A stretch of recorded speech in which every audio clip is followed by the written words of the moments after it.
What is going on, you guys? Today we are back with another episode of Undercover Boss. And today we are gonna see employees that got brutally fired. From a receptionist who hated the customer's guts to a manager that treats his employees very badly, here are the employees who got fired on Undercover Boss. Number 1, shift supervisor from Boston Market. In this episode, the CEO of Boston Market sends his chief brand officer Sarah undercover within the company. You have a great advantage. They're not going to know who you are, and you're going to get down to the issues working alongside of them. Okay. And if you see anything that needs to be fixed right away, make sure we get it done. Sarah was given the hefty task of finding the issues that were holding the company back and fixing them immediately, and she disguises herself as a waitress and travels to Georgia. While undercover, I'll be posing as Rachel Rand, a diner waitress who hopes to open her own restaurant. She meets up with Ronnie, her first impression of him being very good, as she saw him as a playful person. My first impression of Ronnie is that some of his jokes are on the inappropriate side, but he's really kind of fun and he's funny. But things go sour throughout the day as he shows his true colors. He really doesn't like anything about his job, and he first expresses that the company's standards are stupid and tells Sarah that the company has too many rules and he doesn't like how they're very strict about them. Boston Market, again, ridiculous standards. Remember that. Ronnie kept referencing that this is the way we do it because corporate tells us to. Well, we don't make rules just to make rules, so that concerns me a little. He keeps complaining knowing who he is talking to, but Sarah likes his personality and she lets it go. But things get immediately worse when Ronnie reveals that he really doesn't like the customers and that he had a particular hatred for kids and old people. Sarah first thinks that he was just joking, as he calls himself the Kardashian of the restaurant, but she quickly realizes that he truly hates the customers. A little bit of Ronnie goes a long way. So in the beginning, I was really amused by him. The jokes about Kim Kardashian, those are all kind of charming until they, sort of piled on top of each other. And Ronnie, not knowing that he's talking to the boss, keeps disparaging the customers, calling them the B word, and insulting the company for putting the customers on a pedestal. And Sarah couldn't take it anymore, and she goes out for a break and walks around the restaurant, enraged, thinking of what to do with him. And bosses don't usually blow their cover, but she decides to do something right then, and she calls Ronnie to the outside and reveals her true identity to him. So Ronnie, I wanted to reintroduce myself to you. I'm not actually Rachel. Who are you? My name is Sarah Bidorf, and I'm the Chief Brand Officer of Boston Market. No. And you're on Undercover Boss. And Ronnie finally understands what's going on and is stunned and doesn't know what to say, and Sarah confronts him about his behavior, and Ronnie defends himself, saying that his behavior was acceptable, and he argues that he's just a diva. Ronnie's behavior is not acceptable in any circumstance. As Chief Brand Officer of Boston Market, I cannot let that behavior exist, ever. So I need to take decisive action. But this really wasn't a good defense and leads Sarah, who was debating to give him a second chance, to fire him on the spot and send him home early. Number 2, a front desk associate at Retro Fitness. In this episode, the founder of Retro Fitness, Eric, is faced with his worst nightmare, which is an employee that hates and disrespects customers. Your payment. Huh? Your payment's overdue. I know, I gotta pay. I'm gonna pay it tomorrow. No, you have to pay today. Hello, no, listen. How many times do I have to tell you? Don't with me, dude. Jacqueline, who works at the front desk, is the embodiment of a bad employee, and she doesn't even try to hide it. Just as they meet, she tells him that she just uses her phone while working and ignores the incoming customers. I find myself over here, like this, taking pictures of myself. You can run your gym the way you want it to run. Right. You can have your employees not take out their phone and take selfies all day, but that's what I like to do. And within 5 minutes of talking, she tells him that she doesn't like the customers, and she also goes on to add that they're obnoxious and that she sometimes wants to punch them in the face. I'm not a slave. I don't work for you. I don't know what to do with some people. I just want to punch them in the face sometimes. Oh, I did that. You might ask what the customers did to her for her to want to punch them, and it's because they interrupt her from using her phone and taking selfies for Instagram to ask her for information. And even though that is kind of her job as a receptionist, she really doesn't like it. Eric tries to reason with her, but she tells him that after he works a day, he will also hate them, and she elaborates that the customers are stupid and that they should know the things that they ask her about, not realizing that she wouldn't really have a job if that was the case. They don't know how to use a machine, so they're over here looking like doing the machine. And then they come up here and they're like, well, what does protein do? Dude, what the you don't know what protein does? As the day continues, she instructs him to do some things, and when he doesn't do them properly because she didn't teach him, she starts insulting him and even telling him that he might be brain dead. Brain dead if you can't get it.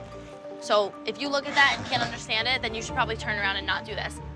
She also has her own way of doing things, which really doesn't help him as he can't read her mind and know how she exactly wants things to be done. And everything starts to escalate as she starts to insult him more to his face and behind him to other employees, but Eric keeps his cool and laughs off the insults, but one of the customers who's been listening to these insults jumps in and tries to defend him, but this entitled employee didn't really care about what they have to say, ignoring them and threatens to fire Eric. You're so condescending and rude to me, I really can't stand it.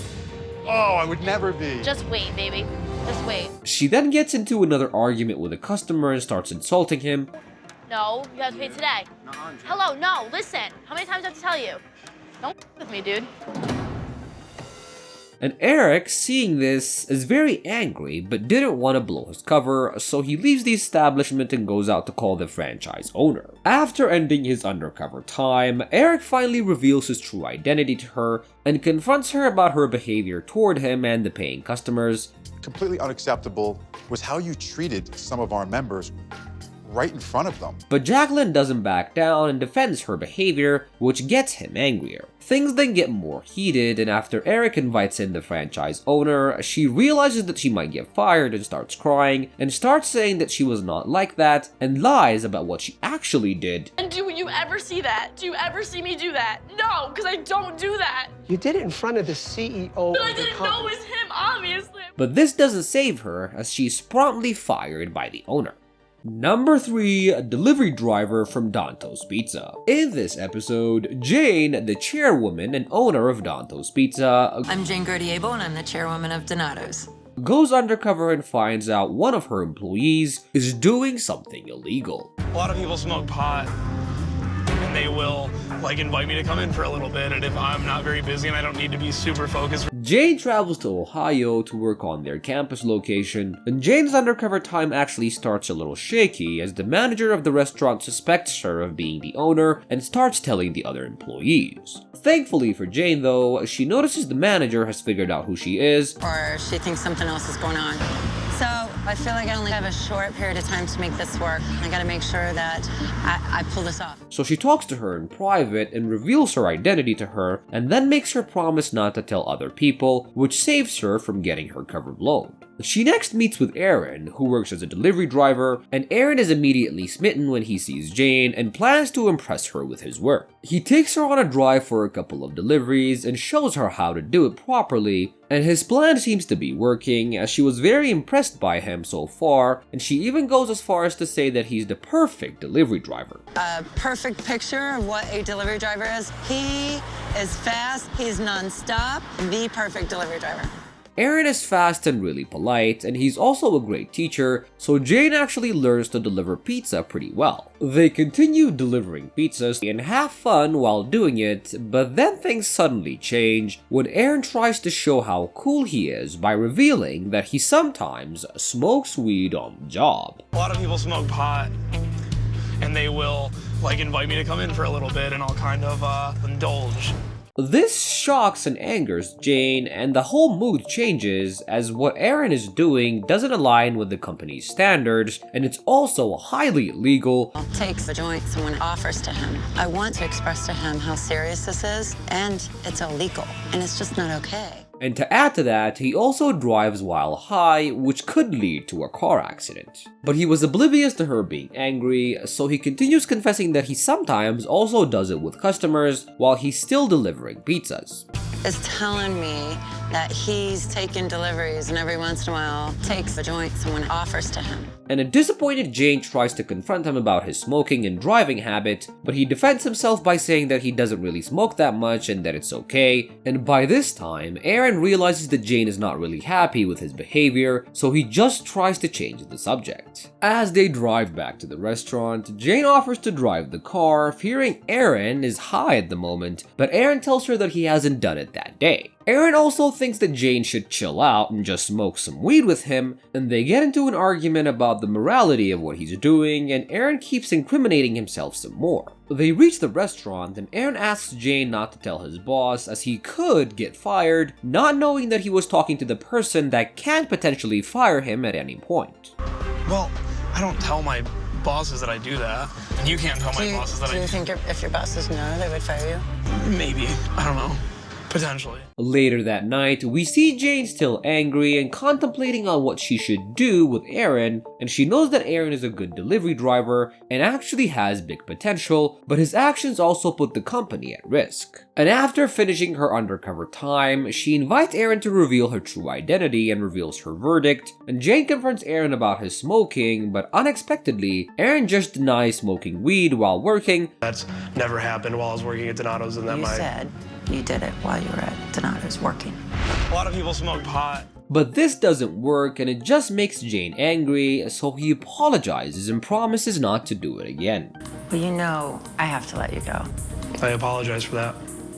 Jane tells him that she's never been this angry with someone before, and tells him that her only option is to let him go. But she still saw potential in him, so she offers him a deal, and tells him that if he passes a drug test within the next month, he'll get a job in the kitchen. I'm going to give you a second chance. If you can take a drug test in 30 days, Okay. you can come back and work in the kitchen. Number 4, a manager from Hooters. On this episode of Undercover Boss, the CEO of Hooters, Kobe, finds out that one of his restaurant managers treats his employees really poorly. Kobe travels to Texas for his first job as an assistant general manager, and he meets up with the restaurant's manager, Jimbo, who immediately strikes him as a rough boss. Clear on what the brand's about, but I don't think he's clear on how the brand should be treated. For Kobe's first task, he's told to inspect the waitresses, meaning that he needs to check that every girl is dressed well and looking their best for their mainly male customers. This makes Kobe visibly uncomfortable as he now has to judge the girls. And the girls line up one by one to be inspected by Kobe, and he passes all of them awkwardly, but this is when he sees how Jimbo acts around the girls, and he sees how he's making fun of them and teasing the girls about their bodies. Compliment her on her lack of nails.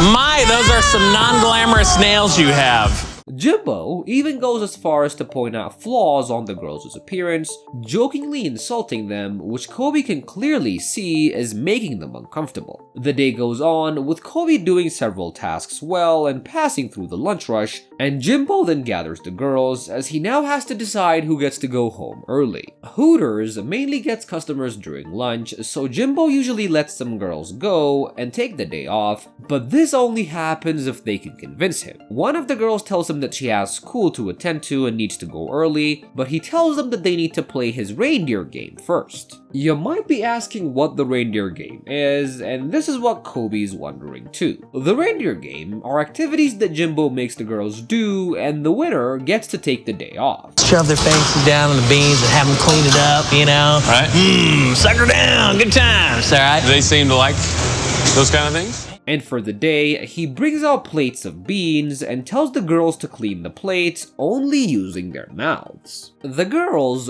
don't like this game and they start voicing their opposition, but they don't have any power, so they begrudgingly participate in the game. Kobe watches all of this go down and he's mortified by what he's seeing. It's hard for me on this one to bite my tongue. If I could break cover, I would sit down and have a very long, serious talk with Jimbo. And Jimbo is treating his employees as toys and making them do whatever he wants, which makes Kobe very angry. This is not how a restaurant should be run, and this is not how employees should be treated, and we see Kobe holding himself back from snapping and firing Jimbo on the spot. But he didn't want to blow his cover on the first day, so he just goes outside and calls the owner of the franchise, and he tells the owner everything that happened during the day and demands action to be taken immediately. After his very exciting week of Undercover Boss, Kobe invites Jimbo to his office and reveals his true identity. I am not Scotty. Okay. I'm Kobe Brooks, the president and CEO of Hooters of America. and he then confronts him about his behavior and tells him that what he was doing was really inappropriate. He asks Jimbo to apologize to the girls, but instead of apologizing, Jimbo actually argues back and says that his way of managing is actually correct because he gets the most sales compared to other managers.